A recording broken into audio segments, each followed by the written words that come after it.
Hey everybody, this is the 5th video of part 3, chapter 1 of Adorno's Negative Dialectics. Part 3 of the book is titled Models. Chapter 1 of part 3 is titled Freedom on the Metacritique of Practical Reason. So let's fucking party.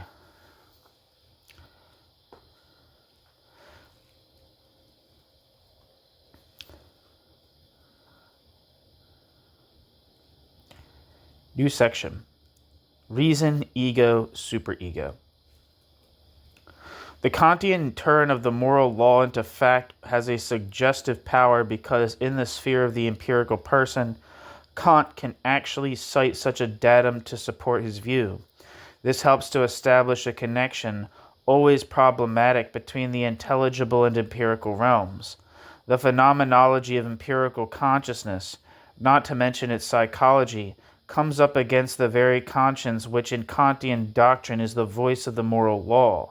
The description of its efficacy, notably those of the, quote, constraint it exerts, are not mere brainstorms.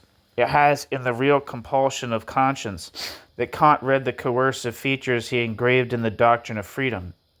The empirical irresistibility of the superego, the psychologically existing conscience, is what assures him, contrary to his transcendental principle, of the factuality of the moral law, although for Kant, conscience ought to disqualify factuality as the basis of autonomous morality, as much as it disqualifies the heteronomous drives. Kant's refusal to allow any critique of conscience brings him into conflict with his own insight that in the phenomenal world all motivations are motivations of the empirical psychological ego. This is why he removed the genetical moment from the philosophy of morals and substituted the construction of the intelligible character, a character which he described, to be sure, as initially given by the subject to itself. Footnote, quote, in judging the causality of free acts, we can therefore come only as far as the intelligible cause, but not beyond it. We can recognize that this cause might be free, i.e. determined independently of the realm of the senses, and that it might thus be the sensually unqualified qualification of phenomena. But why, in given circumstances, the intelligible character provides precisely these phenomena, and this empirical character, that is a question so far beyond all powers of our reason, indeed beyond its every competence to ask, as if we were asking why the transcendental object provides our external sense perception with perception in space only, and not with some other kind, end quote. Kant. End footnote. But the temporal, genetical, and nonetheless, quote, empirical claim of that, quote, initially, end quote, is not redeemable. Every bit of knowledge we have of the genesis of character is incompatible with the assertion of such an active original moral gestation. The ego that is supposed to perform it, according to Kant, is not something immediate. The ego itself is indirect. It has arisen to speak in psychoanalytic terms.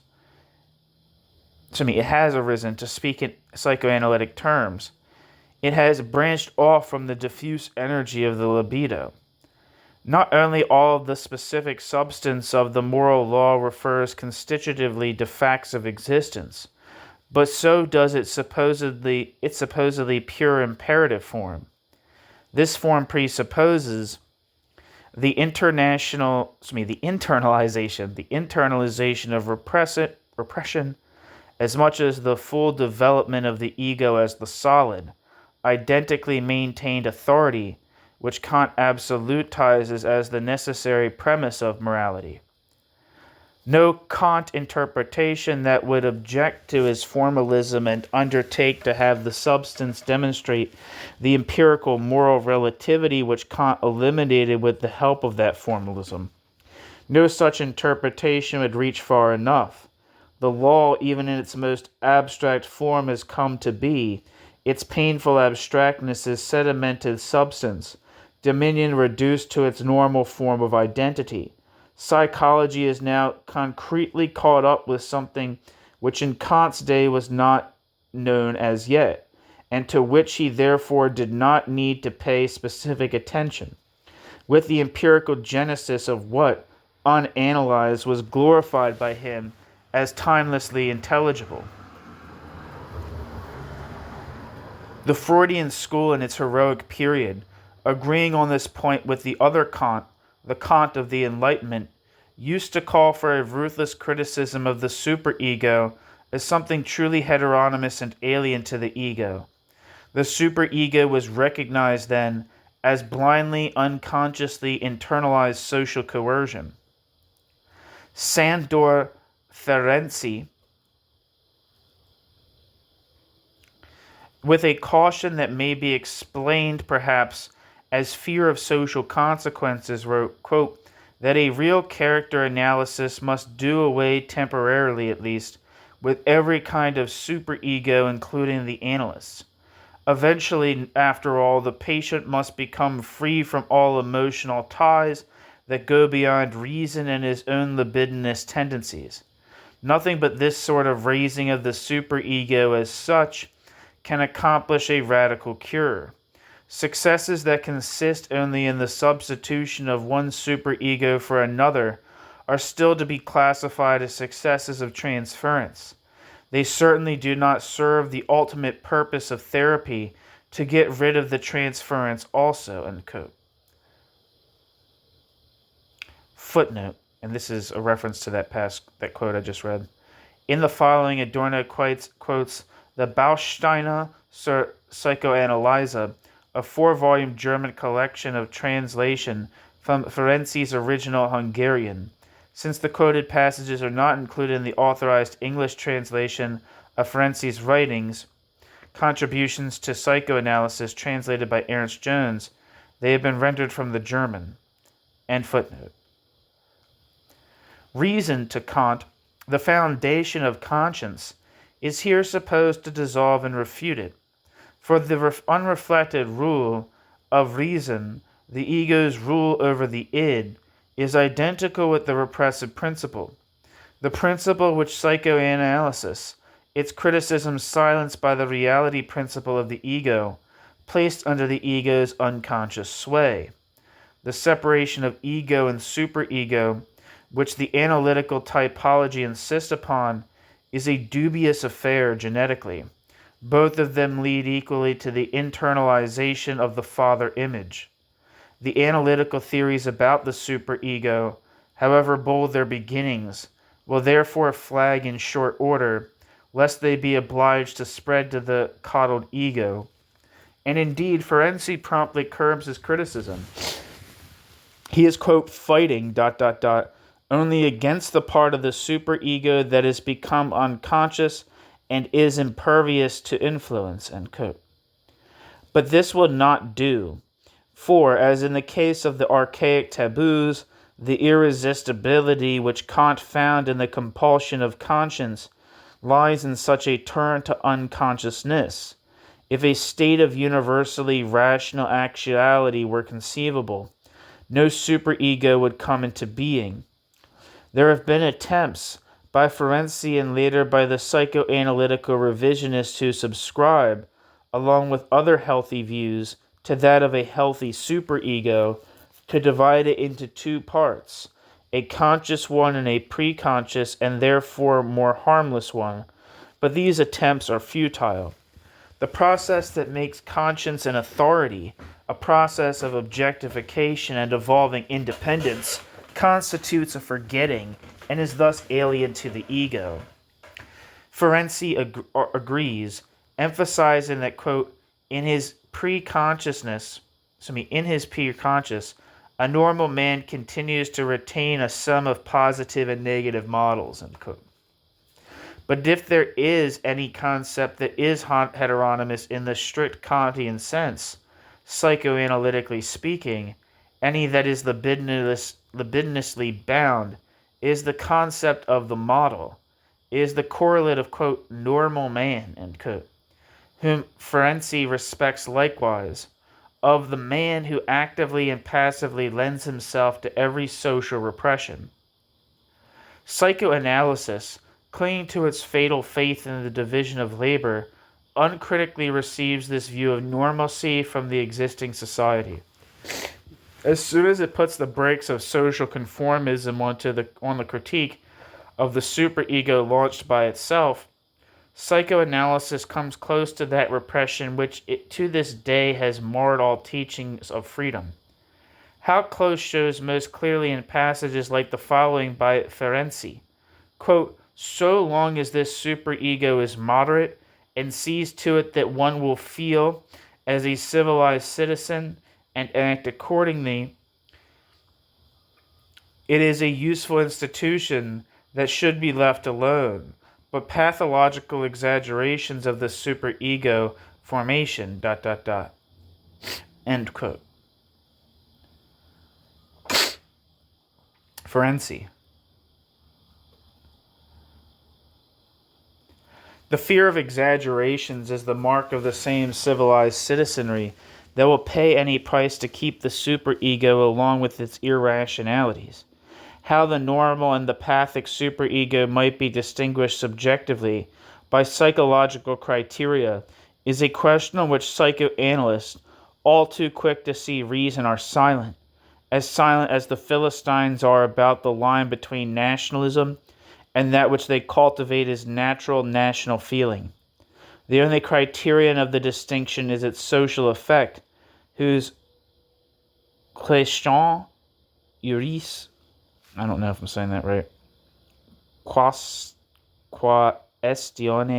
juris, psychoanalysts declare to be without their competence.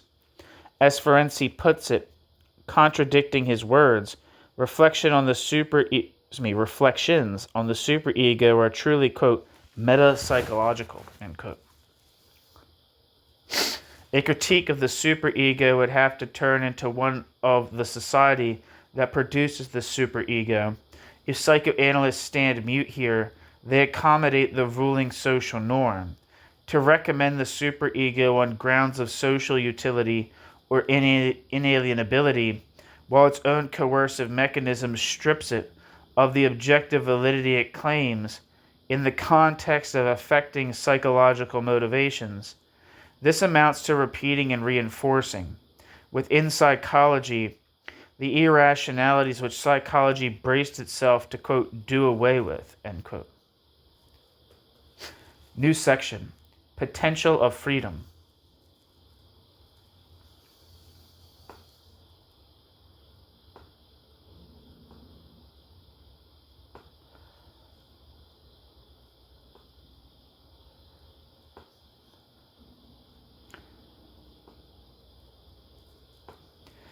What has been going on in recent times, however, is an externalization of the superego into unconditional adjustment, not its sublimation in a more rational whole.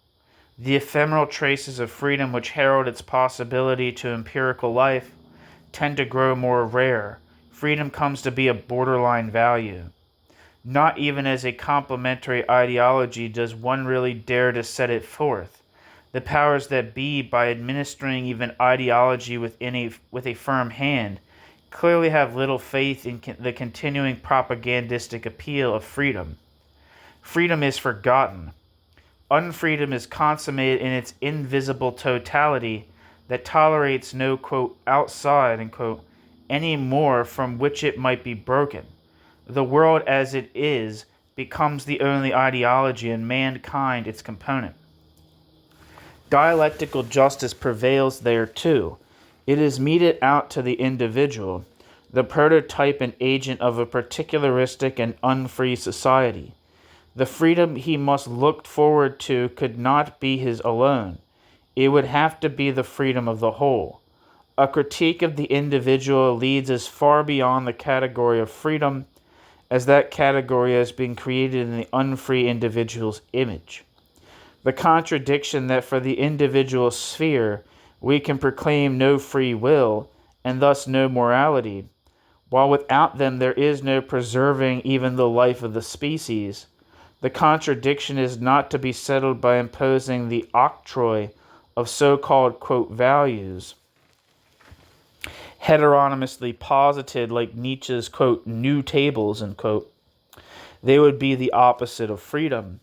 But freedom need not remain what it was and what it arose from, ripening rather in the internalization of social coercion into conscience, with the resistance to social authority which critically measures that authority by its own principles. It is a potential that would rid men of coercion. In the critique of conscience, the rescue of this potential is envisioned, not in the psychological realm, however, but in the objectivity of a reconciled life of the free. Finally, though seeming to contradict its rigorous claim to autonomy, the convergence of Kantian morality with the ethics of property maintains the truth of a break not to be bridged by any conceptual synthesis, of the break between the social ideal and the subjective ideal of self-preserving reason. If it were charged that it is sheer subjective reason which absolutizes itself in the objectivity of the moral law, the indictment would be subaltern. What Kant puts into fallible and distorted words is what should be advanced as a social demand with good reason. For good or ill, such objectivity goes on existing apart from the subjective sphere. It is not translatable into the subjective sphere of either psychology or rationality until the general interest and the particular one are in real accord. Conscience is the mark of shame of an unfree society. Necessarily hidden from Kant was the arcanum of his philosophy, that in order to have the capacity with which he credits it to constitute objectivities or to objectify itself in action, the subject on its part must always be objective too. Spooking in the transcendental subject, in the pure reason that interprets itself as objective, is the supremacy of the object, a moment without which the subject could not perform Kant's objectifying actions either. At the core, his concept of subjectivity bears apersonal features.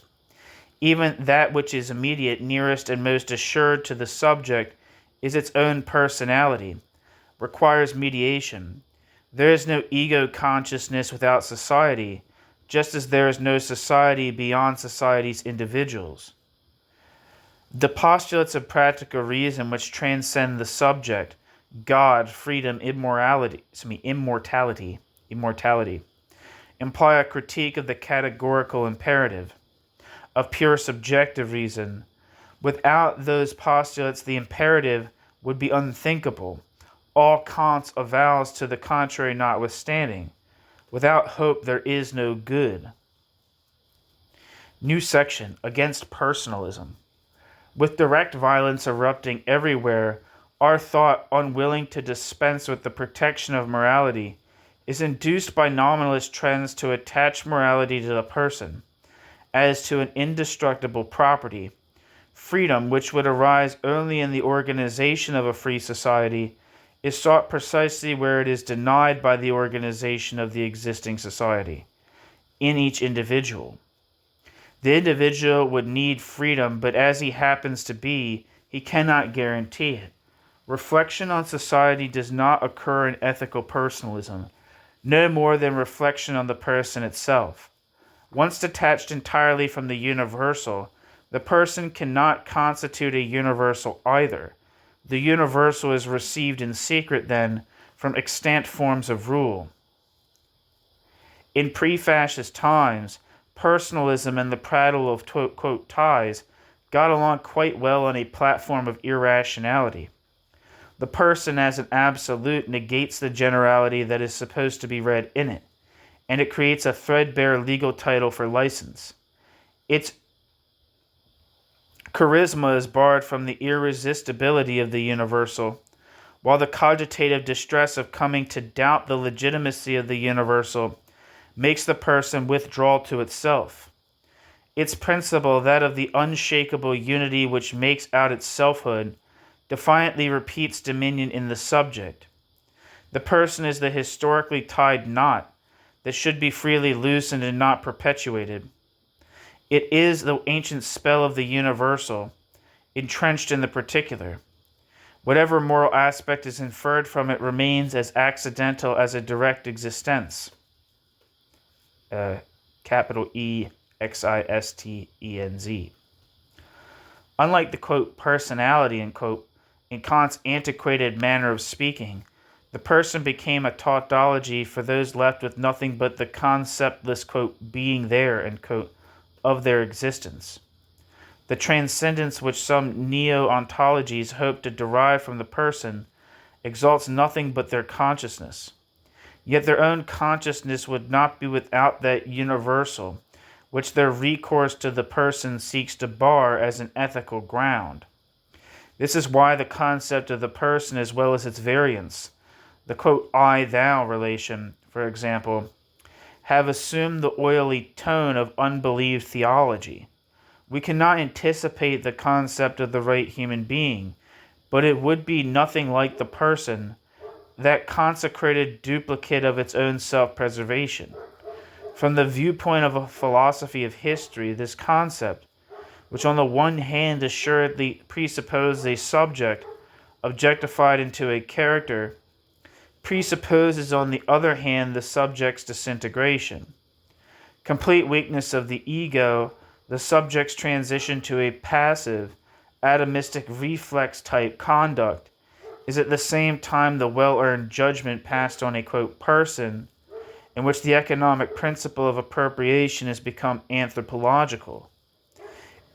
It is not the personal side of men that would have to be conceived of as their intelligible character. It is what distinguishes them from their existence. In the person, this distinguishing element necessarily appears as non-identity. Whatever stirs in a man contradicts his unity. Every impulse in the direction of better things is not only rational, as it is to Kant. Before it is rational, it is also stupid. Men are human only where they do not act, let alone posit themselves as persons. The diffuseness of nature, in which they are not persons, resembles the lineamentation of an intelligible creature, of that self which would be delivered from the ego. Contemporary art innervates some of this. The subject is the lie, because for the sake of its own absolute rule, it will deny its own objective definitions. Only he who would refrain from such lies, who would have used his own strength, which he owes to identity, to cast off the facade of identity, would truly be a subject. The ideological mischief of the person can be criticized imminently. According to that ideology, it is substantiality that dignifies the person, but this substantiality does not exist. Without exception, men have yet to become themselves. By the concept of the self, we should properly mean their potential, and this potential stands in polemical opposition to the reality of the self.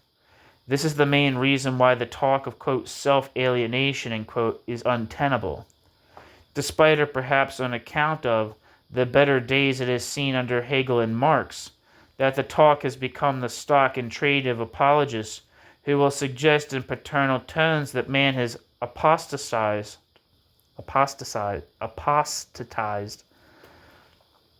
that he has lapsed from a being in itself which he had always been, whereas in fact he never was that being in itself, and what he can expect from recourse to his some word in Greek is therefore nothing but submission to authority, the very thing that is alien to him.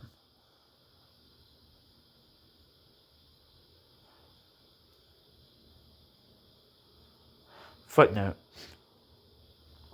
Quote, this, quote, alienation, to remain intelligible to the philosophers, can of course be voided on two practical premises only, end quote.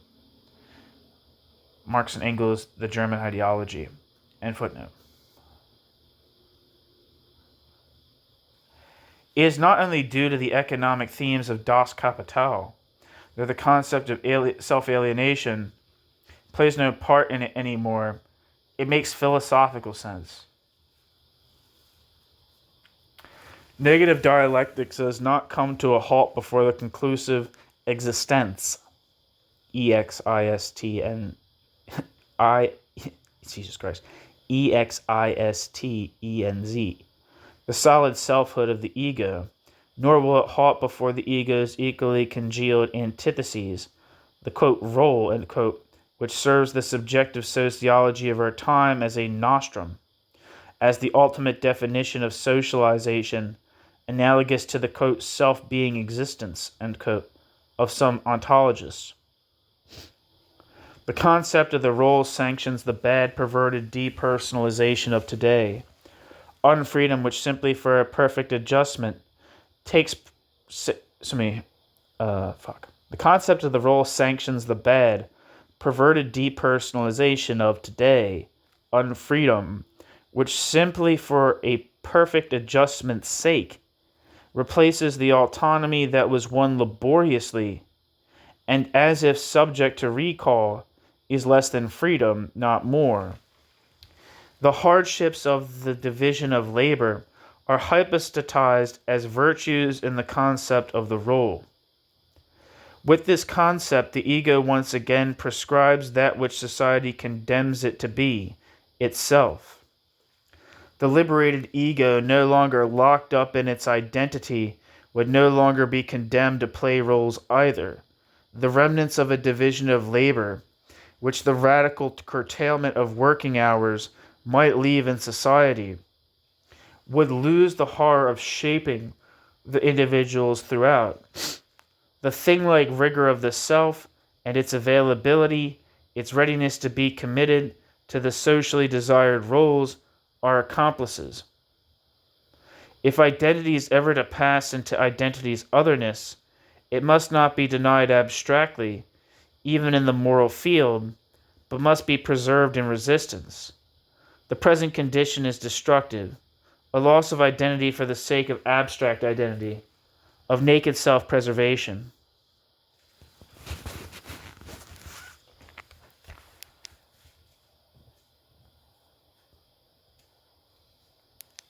New section. Depersonalization and existential ontology. The duplicity of the ego has left its mark on existential ontology. Both the recourse to existence and the design of, quote, intrinsicality, end quote, against the identified third person, the, quote, one, are metaphysical transfigurations of the idea of the strong, conclusive, quote, resolute I. The effect of Heidegger's being in time was that of a personalist manifesto. But in Heidegger's interpretation of subjectivity as a mode of being, a mode superior to thought, personalism was already turning into its opposite. Linguistically, this is indicated by the choice of apersonal terms for the subject, terms such as, quote, existence, end quote, and, quote, existens, end quote. What returns unnoticed in this usage is the idealistically German, civically pious predominance of identity beyond its character, the subject. Depersonalization, the bourgeois devaluation of the individual, whom one glorified in the same breath, was already the basis of the difference between subjectivity as the general principle of the individualized ego, between, quote, egoity, end quote, in Schelling's language, and the individualized ego itself. The essence of subjectivity, qua existence, a main theme of Heidegger's being in time, is like the remainder that is left of the person when it is no longer a person. The motives for this are not to be disdained. What is commensurable to the person's general conceptual extent, its individual consciousness, is always phenomenal as well, entwined in that transsubjective objectivity whose ground, according to both idealist doctrine and ontological doctrine, lies in the pure subject. Whatever an I can introspectively experience as, quote, I, is also, quote, not I, end quote. Absolute egoity defies experience. Hence the difficulty found by Schopenhauer of becoming aware of oneself. The ultimate is not an ultimate. Hegel recognized this in the objective turn he gave to his absolute idealism, the equivalent of absolute subjectivity. But the more thorough the individual's loss of what used to be called his self-consciousness, the higher the rise of depersonalization. That to Heidegger, death came to be the essence of existence, codifies the nullity of mere being for oneself. Footnote: soon after the publication of Heidegger's chef d'oeuvre, its objective ontological implications and the recoil of objectless internality into negative objectivity could already be shown on Kierkegaard's concept of existenz. See Adorno's Kierkegaard. End footnote.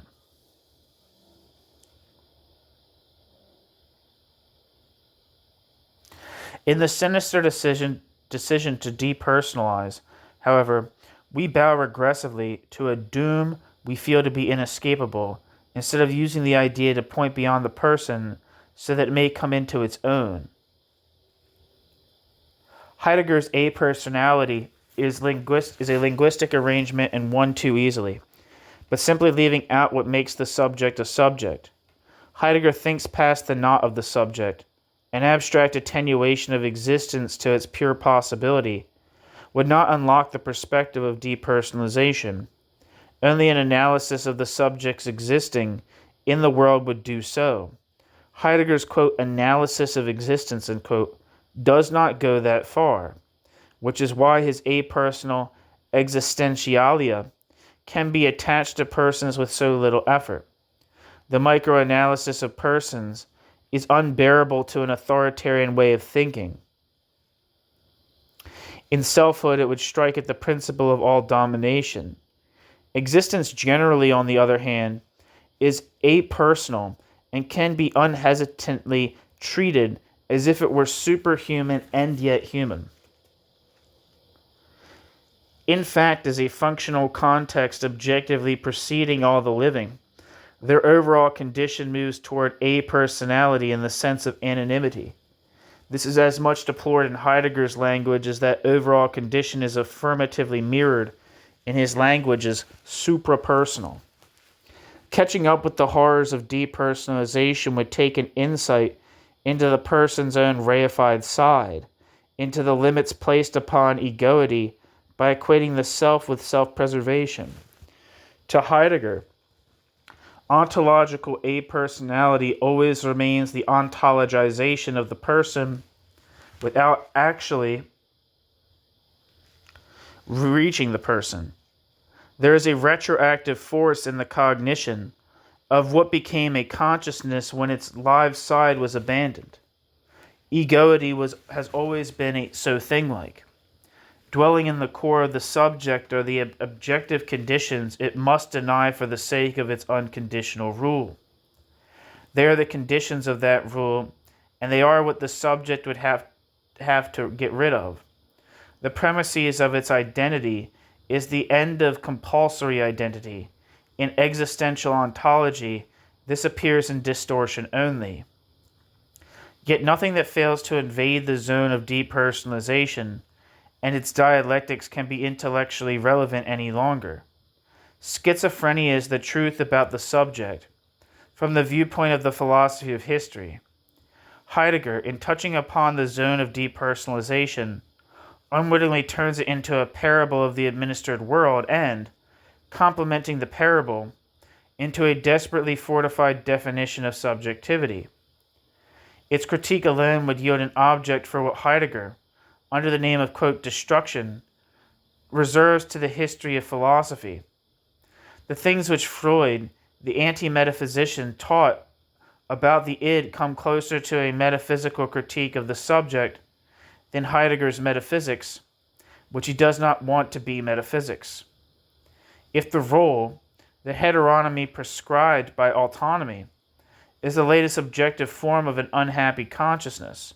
There is conversely no happiness except where the self is not itself. Historically, the subject has fought its way out of a state of dissociation and ambiguity. And if the immense pressure that weighs upon it hurls the self back into that state, into schizophrenia, the subject's dissolution presents at the same time the ephemeral and condemned picture of a possible subject. If its freedom, once upon a time, called a halt to the mythos, the subject would now win deliverance from itself as from the ultimate mythos. The subject's non-identity without sacrifice would be utopian.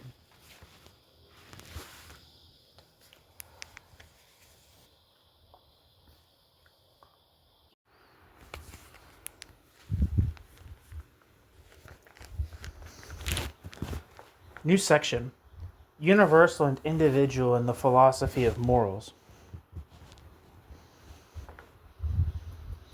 Inveighing against psychology, Kant expresses not only the fear of losing the laboriously caught scrap of the intelligible world,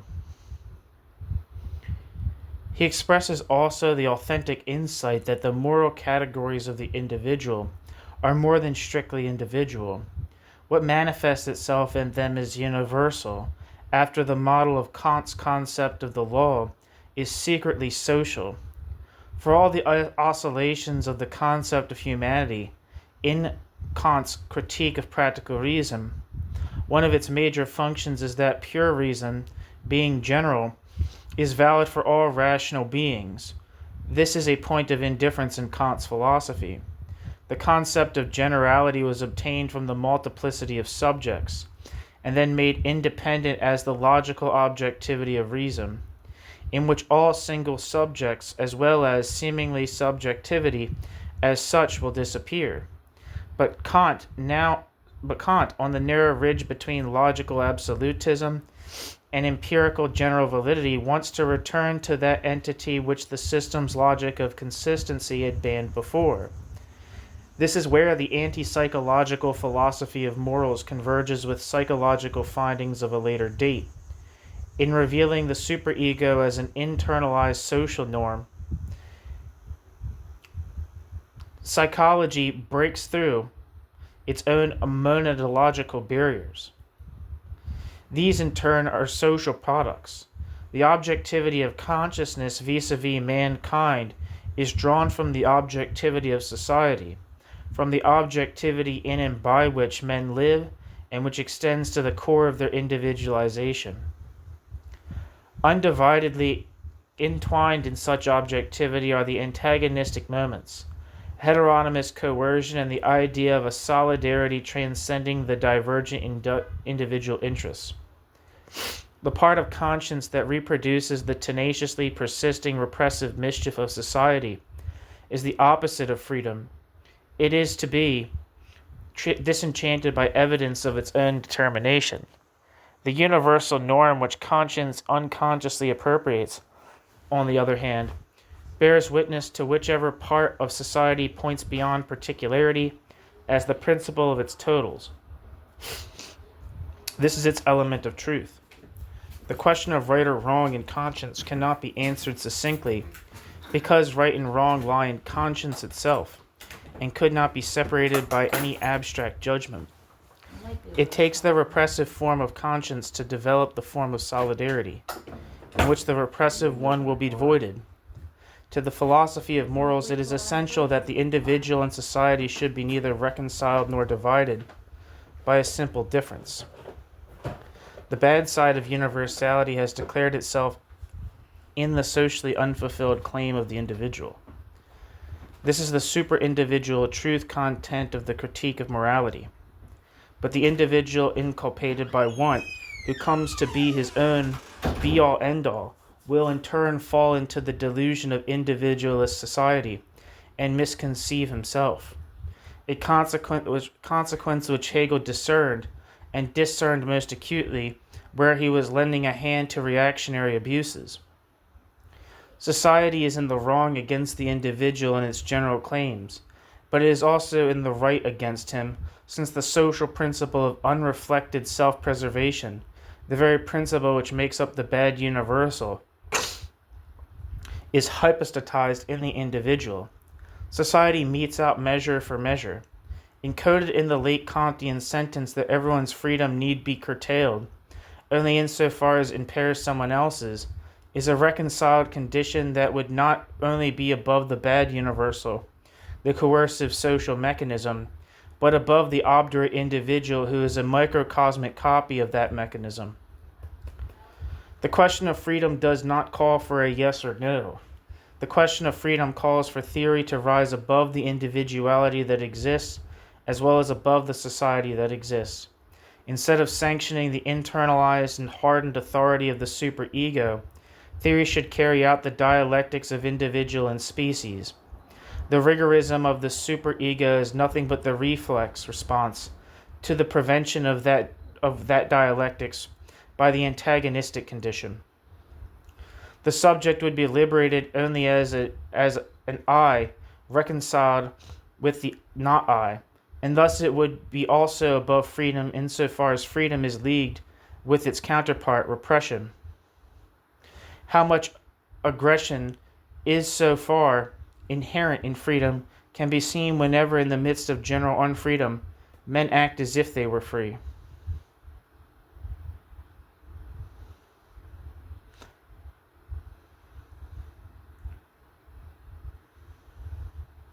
Footnote, and this is a footnote that I missed, so it's a little late. Quote, right is every act that can coexist, or whose maxim enables the freedom of everyone's license to coexist, with everyone's freedom in line with a universal law, unquote. Kant. In a state of freedom, the individual would not be frantically guarding the old particularity. Individuality is the product of pressure as well as the energy center for resistance to this pressure. But neither would that state of freedom agree with the present concept of collectivity. The fact that collectivism is directly commanded in the countries which today monopolize the name of socialism, commanded as the individual's subordination to society. This fact belies the socialism of those countries and solidifies antagonism. The complaints of, quote, isolation are as much manifestations of the ego's enfeeblement by a socialized society in which men are tirelessly rounded up, rendered both literally and metaphorically incapable of solitude, as they are signs of the truly unbearable chill spread over all things by the expanding barter relationship, a chill prolonged in the alleged people's democracies by authoritarian regimes and a ruthless disregard for the needs of the subjects. The idea that a union of free men would constantly require them to flock together belongs to the conceptual circle of parades, of marching, flag-waving, and leaders' orations. These methods thrive for so long as society irrationally seeks to glue its compulsory members together. Objectively, they are not needed. Collectivism and individualism complement each other in the wrong direction. Protests against both of them have been voiced by speculative philosophers history from Fichte onwards. In the doctrine of a state of consummate sinfulness and later in the doctrine of lost meaning. The modern world was equated with a deformed one, whereas Rousseau, the initiator of retrospective hostility to one's own age, had struck the spark of this hostility on the last of the great styles. What Rousseau had abhorred was too much form, the denatured society. The time has come to give notice to the image of a world drained of meaning. From a cipher of longing, this image has degenerated into a slogan of order maniacs.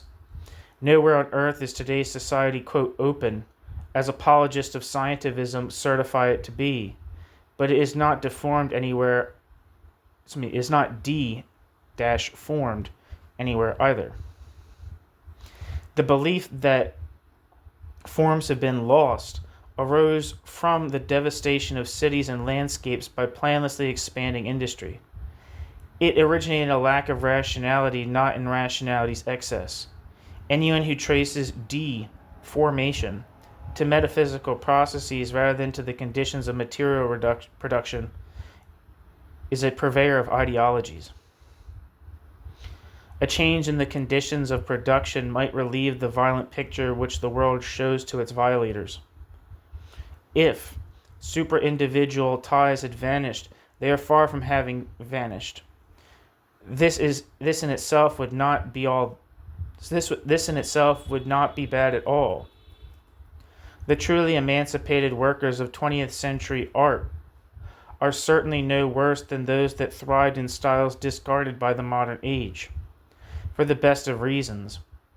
Reversed as in a mirror is the experience that according to the state of consciousness and of the material productive forces, men are expected to be free, that they expect themselves to be free, and that they are not free, while their radical unfreedom leaves them no such model of thought, of conduct, and, to use the most infamous term of, quote, value, as the unfree crave. The substance of the lament about lack of ties is a condition of society that simulates freedom without realizing freedom.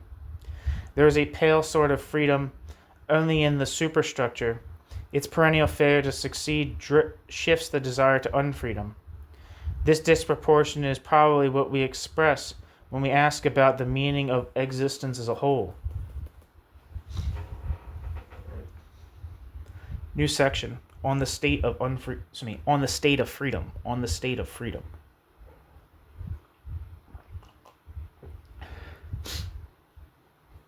Black shrouds cover the horizon of a state of freedom that would no longer require either repression or morality, because drives would no longer have to be expressed in destruction. It is not in their nauseating parody sexual repression that moral questions are succinctly posed. It is in lines such as "no man should be tortured," "there should be no concentration camps," while all of this continues in Asia and Africa, and is repressed merely because, as ever, the humanity of civilization is inhumane toward the people it shamelessly brands as uncivilized. But if a moral philosopher were to seize upon these lines and to exult at having caught the critics of morality, at last, caught them quoting the same values that are happily proclaimed by the philosophy of morals, his cogent conclusion would be false. The lines are true as an impulse, as a reaction to the news that torture is going on somewhere. They must not be rationalized. As an abstract principle, they would fall promptly into the bad infinities of derivation and validity. We criticize morality by criticizing the extension of the logic of consistency to the conduct of men. This is where the stringent logic of consistency becomes an organ of unfreedom.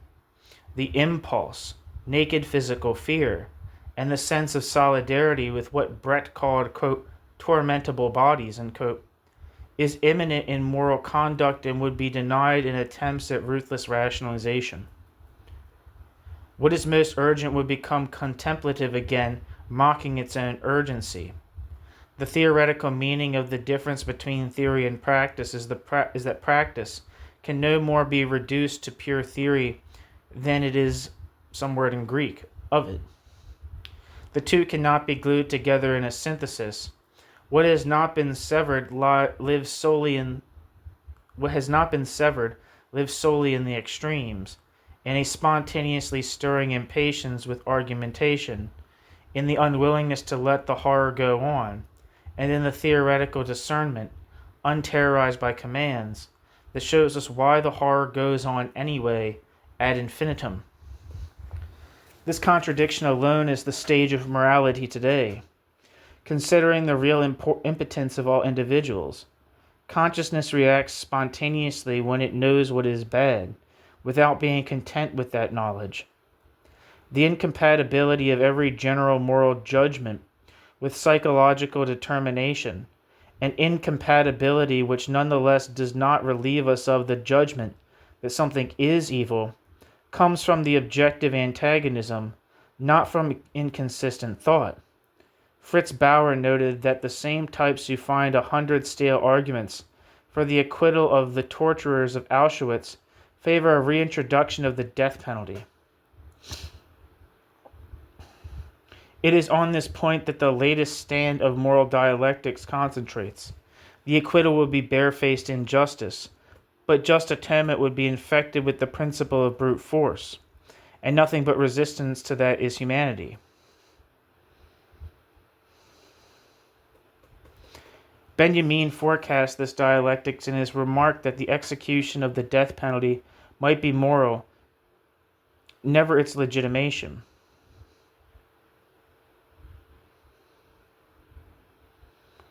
If the men charged with torturing, along with their overseers and with the high and mighty protectors of the overseers, had been shot on the spot, this would have been more moral than putting a few on trial.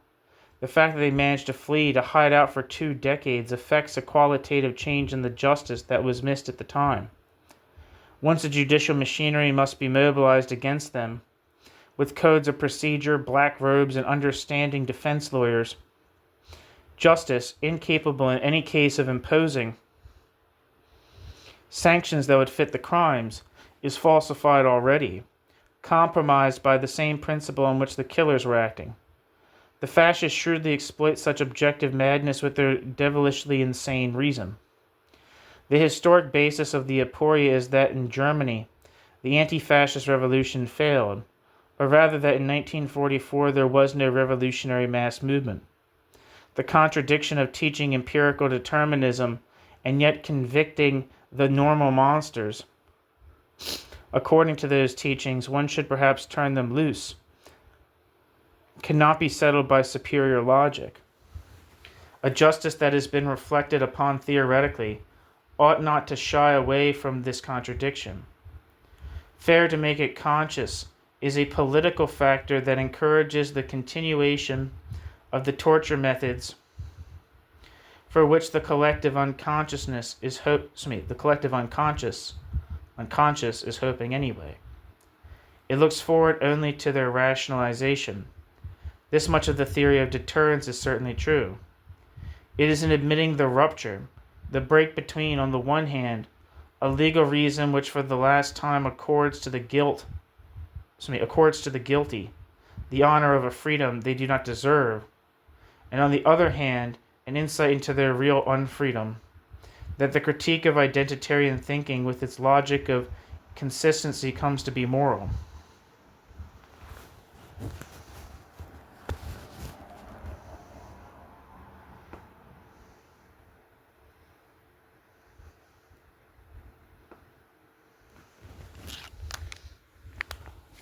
Okay, so that's the end of video 5.